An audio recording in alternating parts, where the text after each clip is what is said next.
Bienvenue dans ce podcast Holismo, un des tout premiers podcasts. J'avais envie d'introduire le thème de cultiver le vivant. Et cultiver le vivant, pour moi, la première chose qui m'est venue, c'était justement d'interviewer Alain, qui est mon père.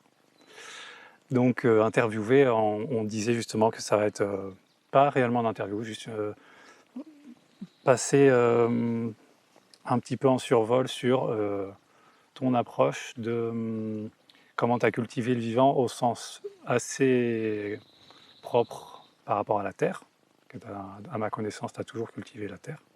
Puis peut-être qu'on fera quelques parallèles sur, sur qu'est-ce que veut dire cultiver le vivant aussi au sens large. Et alors justement, on se disait en off juste avant qu'il y a en fait énormément de sujets qu'on voudrait aborder. Là, on va sans doute faire une petite intro sur soit d'autres podcasts, vous nous direz d'ailleurs aussi, et voir comment ça vient là. On voulait déjà faire matérialiser cette première connexion.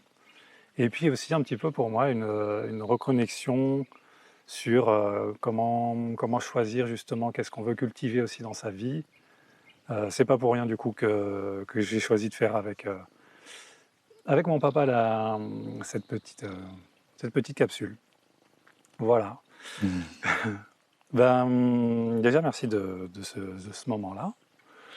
Et puis du coup, c'est super dur comme question, mais est-ce qu'en quelques mots, tu peux nous présenter comment tu as voulu cultiver justement le vivant à travers la terre, que tu as toujours eu un potager à ma connaissance, même dans des conditions où c'était pas possible que ce soit la nature ou que ce soit justement en ville.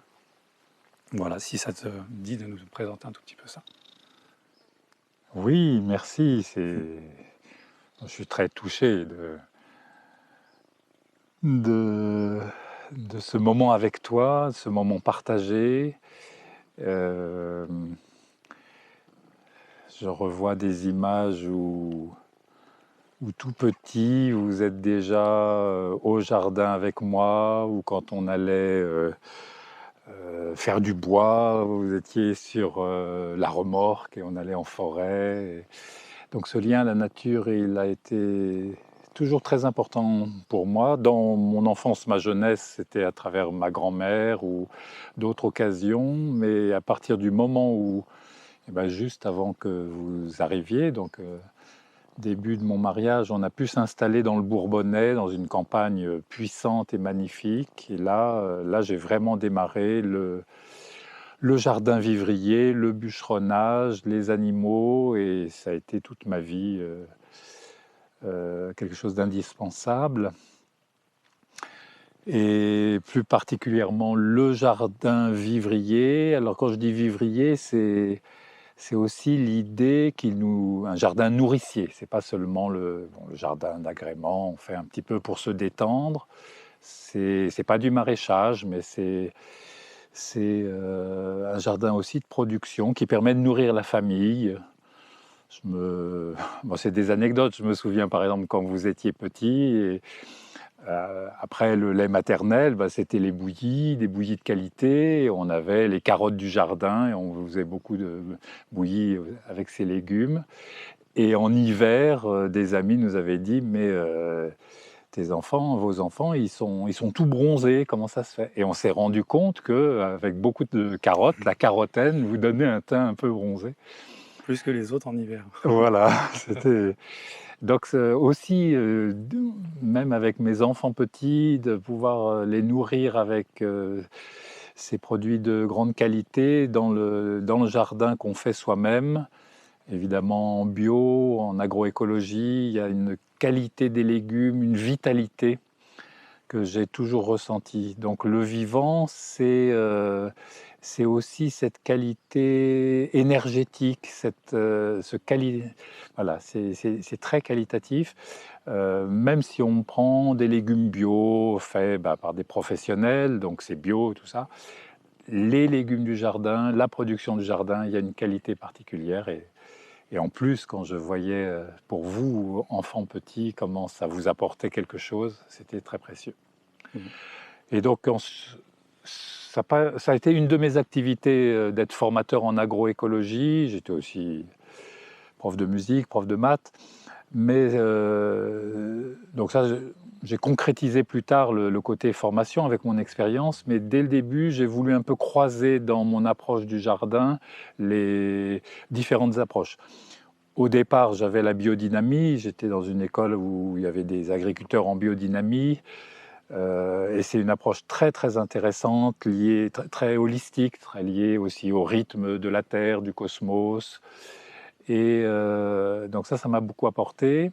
L'agroécologie avec Pierre Rabhi, ce très beau souci, là aussi, du sol vivant, de la terre vivante. Et Pierre Rabhi, c'est quelqu'un qui m'a beaucoup inspiré parce que par son parcours, son humanité, c'était un grand philosophe. Et, justement, il y avait une connexion aussi avec le vivant, entre les humains, ce lien. Parce que du coup, là déjà de s'être installé dans la région, c'était, enfin, pour revenir à cette phase d'arrivée des enfants, Oui. du coup, ça c'était aussi parce qu'il y avait, justement, tu savais qu'il y avait une possibilité humainement où ça allait pouvoir se mettre en place, où tu n'allais pas juste t'isoler Oui, avec ta famille, créer une famille totalement isolée et dire on va être en autonomie. C'était parce qu'il y avait un réseau aussi. tout à fait. Ce premier réseau, c'était un réseau de recherche, on va dire, spirituel au sens large, Mm. spirituel laïque, et puis une école Steiner à côté, avec toute une vie culturelle et sociale. Il y avait une centaine de familles avec des gens extraordinaires, des artisans, des artistes, des agriculteurs, enfin, il y avait un milieu très riche. Et c'est vraiment dans cette région paradoxalement un peu perdue au fin fond de la campagne bourbonnaise que j'ai trouvé une richesse culturelle et humaine formidable. C'est un petit peu la même chose aussi. Je suis venu depuis 9 ans, je suis dans le Trièves, au sud de Grenoble. Et c'est pareil, c'est un territoire tout à fait particulier, Mm. en pleine campagne, beaucoup de bio, mais aussi beaucoup d'artistes ou de gens, de créateurs de très haut niveau qui viennent attirés par ce territoire.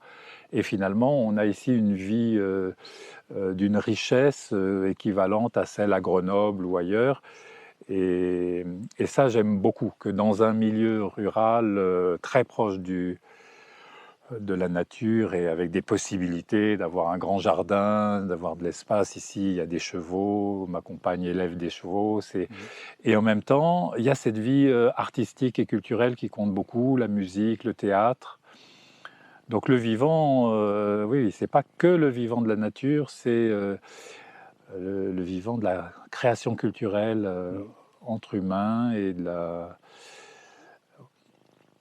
donc voilà, dans cette approche de, alors je reviens au jardin, le croisement que j'ai fait, c'est aussi avec la permaculture, où j'ai pu suivre un peu tout le développement de la permaculture en France, et qui est devenu un réseau très spécifique, très intéressant, qui a une approche globale très intéressante. Mais je ne me suis pas spécialisé dans la permaculture, j'ai Mm. croisé un peu tout ça. Ouais, je Et voulais rester quand même ouvert à différents courants. oui, et puis c'est même que mon lien à ce que je faisais au quotidien dans le jardin ne se résumait pas à l'approche de la Ouais. permaculture, ne se résumait pas non plus à l'approche de la biodynamie, de l'agroécologie de Pierre Rabhi. Et aussi, donc là, le quatrième courant que j'ai croisé, c'est se pressentir que dans cette nature vivante, il y a aussi des énergies, on peut même dire des êtres, toute cette tradition des êtres de la nature, des intelligences de la nature. Mm. Maintenant, on trouve beaucoup de gens qui font un beau travail de communication avec les arbres, avec les plantes, avec les devas des plantes. Moi, ce qui m'avait vraiment frappé, j'étais encore étudiant, c'était avant même les jardins de Perelandra aux États-Unis, qui sont connus maintenant, c'était les jardins de Findorn en Écosse. Et à l'époque, c'était complètement révolutionnaire. Ces gens sur des terres hostiles, battus par les vents salés de la mer, Mm. qui arrivent à créer un jardin avec des légumes extraordinaires, alors qu'eux-mêmes étaient même pas compétents. Ouais. C'est juste en se connectant avec les intelligences de la Exactement. nature qu'ils ils se sont laissés enseigner, et les jardins de Finnord sont encore une référence comme ça de connexion avec la partie invisible de la nature. Donc ça, c'est le quatrième courant que j'ai croisé et que j'ai toujours mis en application dans mes jardins. Et ensuite, j'ai créé des jardins partagés, par exemple en Bretagne, où je me suis vraiment... c'était merveilleux d'avoir une dizaine de familles sur un très bel espace dans une chartreuse avec des sœurs qui nous prêtaient ce terrain. Il y avait un beau lien. Et ces jardins étaient aussi un support pédagogique. Ces 10 familles apprenaient vraiment ces méthodes complètement respectueuses de la nature. Donc vraiment, du coup, une possibilité de transmission, Oui, et de pédagogie en tout cas, mais de transmission aussi, quoi. ouais, tout à fait. Ça a toujours été important pour Ouais. moi. J'ai toujours été enseignant ou formateur. Mais en même temps, de l'expérience, du vécu, du ressenti. Mm. J'ai toujours aimé aussi au jardin euh, montrer qu'il y a des savoir-faire, il y a des manières d'utiliser les outils, il y a des techniques, il y a des connaissances importantes, mais il y a aussi tout notre ressenti. Mes stagiaires, je leur disais toujours, mais votre jardin, il va être différent. Chaque année est différente, Mm. donc je vous donne surtout pas des recettes de cuisine Ouais. pour faire pousser les tomates. Il faut faire comme ci, comme ça, comme ça. Il y a des techniques, il y a des connaissances sur la tomate qui sont, par exemple, qui sont très importantes, de quoi elle a besoin, d'où elle vient d'Amérique du Sud. Bon, je vais pas faire développer un sujet qui me passionne, mais c'est... Donc on peut être vraiment très précis sur des savoir-faire. Il y a nous, les gestes, et là aussi, je pouvais montrer une manière de cultiver sans se faire mal au dos. Il y a l'aspect du temps, du moment de l'année. Ça, c'est quelque Mm. chose, souvent les jardiniers, ils n'ont pas cette notion que ben, le cycle de l'année, il se passe énormément de choses. Donc au printemps, on se dit tiens, je vais me remettre à faire du jardin, et puis on se retrouve avec un jardin complètement enherbé, les herbes bien enracinées, Ouais. et on passe 3 fois plus de temps. Et la biodynamie, elle m'a appris qu'à l'automne, il y a la nature qui décroît, mais il y a une vie intense qui arrive dans le sol, et les préparations biodynamiques utilisent ces énergies-là. Et du coup, beaucoup de choses qu'on peut faire en automne ou même en hiver, quand il n'y a pas de neige, ça fait qu'au printemps, on a gagné beaucoup, beaucoup de temps. Mm. Donc, Mm.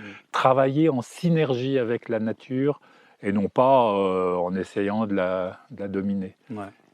Et c'est la même, tu as vu, c'est la même démarche que ma compagne a avec ses chevaux, qui est Ouais. chuchoteuse à l'oreille des chevaux et qui travaille complètement avec l'éthologie, qui connaît cette énergie des chevaux, qui connaît leur logique, qui connaît leur passé de proies, qui sont très à l'affût des prédateurs.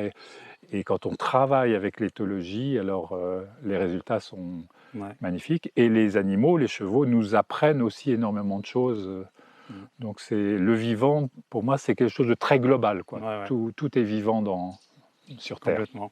Moi, ça me fait rebondir sur justement cette approche que j'ai dans le mouvement, notamment qu'on peut retrouver dans Holistic Mobility, où il y a vraiment cette idée de, oui, il existe des exercices, certains mouvements, certaines choses une mécanique en fait du mouvement qui nous permet d'avoir une structure, mais chaque personne est différente et de quoi elle a besoin et son exercice, elle, ça va pas la rendre pareil. Comment ça se fait que moi ça rend pas le même truc? Comment ça se fait que moi quand je fais ça, ça donne pas ce que tu fais? Et c'est des choses que je peux entendre par exemple dans les cours Holistic Mobility. Mais comment ça se fait que je fais les mêmes choses, mais ça rend pas la même chose?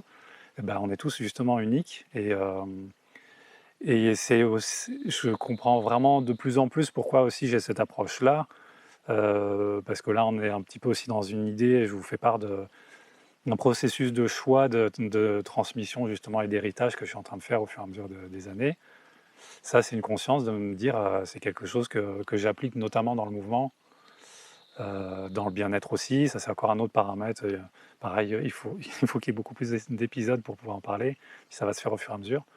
On est toujours dans. Ouais, là, c'est un des premiers, si ce n'est que le premier épisode. Et puis il y aura des vidéos, là probablement un petit vlog de justement cet épisode-là qu'on a partagé sur les chevaux, sur la meute, sur les animaux. Et, euh, Et puis ça me fait aussi rebondir sur autre chose, sur que tu puisses, nous dire que là où, ce qui paraît évident, c'est qu'on est connecté à la nature dans ce genre d'endroit, dans les endroits que tu as choisis, donc là, si on prend ici, par exemple, dans le Trièvre, que, ben, en fait, on est connecté aussi à une vie sociale et à une vie artistique, à une vie aussi, des autres. Et ben, c'est un petit peu, comme si de l'autre côté, ça, moi qui vis beaucoup plus dans une vie citadine, même si j'ai régulièrement besoin d'énormément de nature, c'est un petit peu comme si justement je voulais connecter les gens qui sont énormément demandeurs finalement. Il y a beaucoup de gens qui sont très demandeurs de savoir est-ce que je suis pas tout seul, est-ce que c'est parce que je suis en train de revirer de je sais pas quoi, est-ce que j'en ai marre de la ville et je vois beaucoup de profils aussi hybrides où il y a des gens qui d'une manière ou d'une autre, il y a des gens qui vivent en ville pendant un an ou deux, qui sont très bien, puis ensuite ils vont faire une année off en tour du monde. Là, je pense à quelqu'un qui sera d'ailleurs sans doute dans un podcast.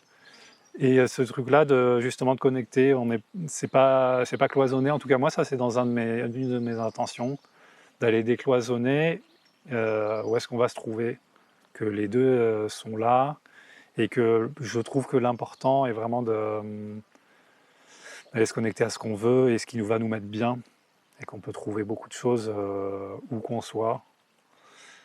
Mais aussi que ne pas oublier qu'effectivement, il y a des contextes qui sont plus propices. Je suis très nourri en région parisienne, mais je suis nourri très différemment quand je viens, notamment ici ou à d'autres endroits de nature. Et voilà, c'est un petit peu comme s'il y avait aussi cette connexion qui est possible dans les deux sens, et qu'il y a des gens aussi qui font beaucoup de passerelles. Oui, Et ça me plaît beaucoup cette idée-là, de connecter les gens qui justement, toutes les énergies qui cherchent à s'aligner, on va dire, avec le vivant. complètement.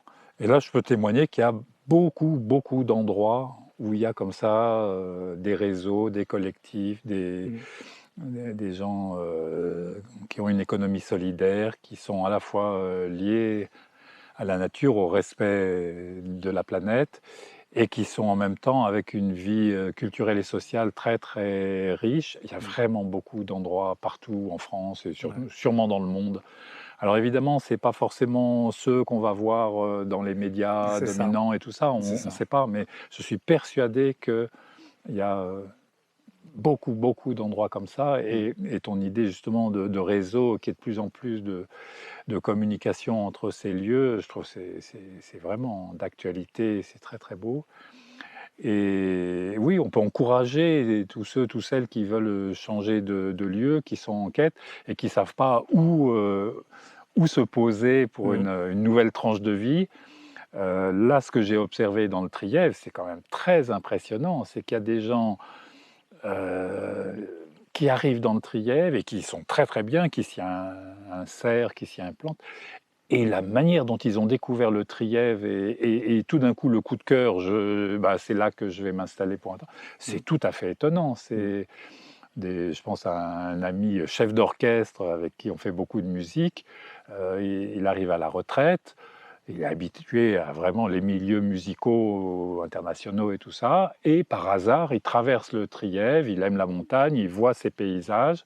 Il y a quelque chose qui l'appelle, intuitivement, et ben, il est venu s'installer Mm. dans le Trièvre et il continue une vie musicale passionnante. Ouais. Pourquoi le Trièvre? Il y a vraiment un choc, une rencontre.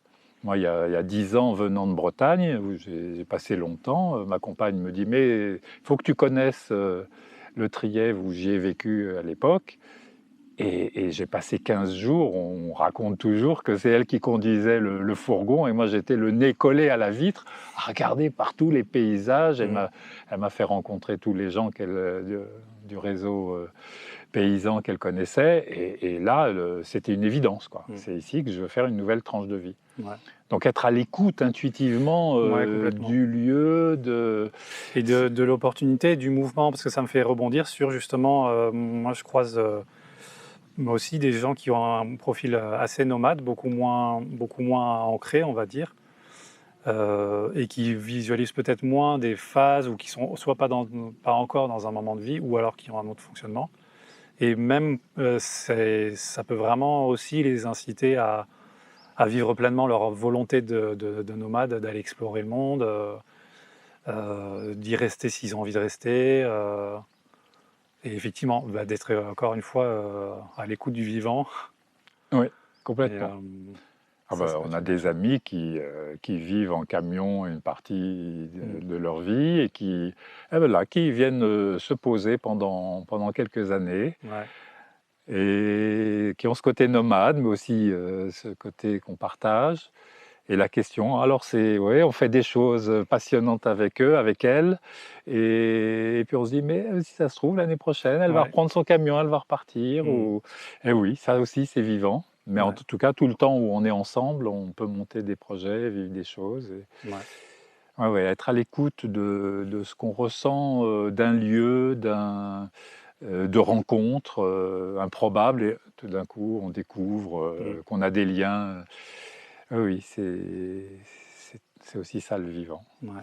Mm. Je trouve que c'est un bel endroit dans notre discussion, dans notre échange, un bel endroit de pré-conclusion, dans le sens où on avait envie justement vraiment de faire ça, ce petit moment-là, mais c'est vrai qu'on s'est rendu compte à quel point ça ouvrait à tellement de vastes sujets. Ouais. Donc, à voir la suite. En tout cas, je trouve qu'on a fait un beau petit aperçu pour, en tout cas, pour essayer de transmettre ce qu'on est en train de vivre, ce que je suis en train d'essayer de mettre en place, notamment avec Holismo. Et puis par le biais justement des sous-branches de Holismo. Ça, j'en parlerai justement dans les vidéos. Il y aura d'autres podcasts. Il y a là, du coup, Holistic Mobility devient une part intégrante de Holismo. Et puis donc ces rencontres et encore plus à venir. En tout cas, merci beaucoup pour ce moment-là. Complètement improvisé dans la manière, dans le temps, Mm. etc. On a juste vu un peu ce qu'on avait envie d'aborder et encore on ne savait pas de quelle manière. Je trouve que c'était un super court instant, à la fois intime et à la fois du coup public. Donc voilà, Oui, merci beaucoup. merci à toi, Jean-Nicolas. Et puis, moi, je suis très admiratif de tout ce que tu crées en ce moment, où je retrouve cet esprit vraiment du vivant. Ton approche du mouvement est vraiment très inspirée aussi par les mouvements voilà, de la nature. Complètement, Et, ouais. et de ressentir tout ça en soi, c'est très, très, c'est magnifique comme démarche. Mm. Et voilà, moi, ça me touche beaucoup de voir tout ce que tu crées, que j'ai, voilà, tu vas plus loin beaucoup plus loin que tout ce que j'ai essayé de créer, et c'est normal, c'est la nouvelle génération, et donc, ben, bravo, et super. Merci. Merci beaucoup. À très vite pour la suite.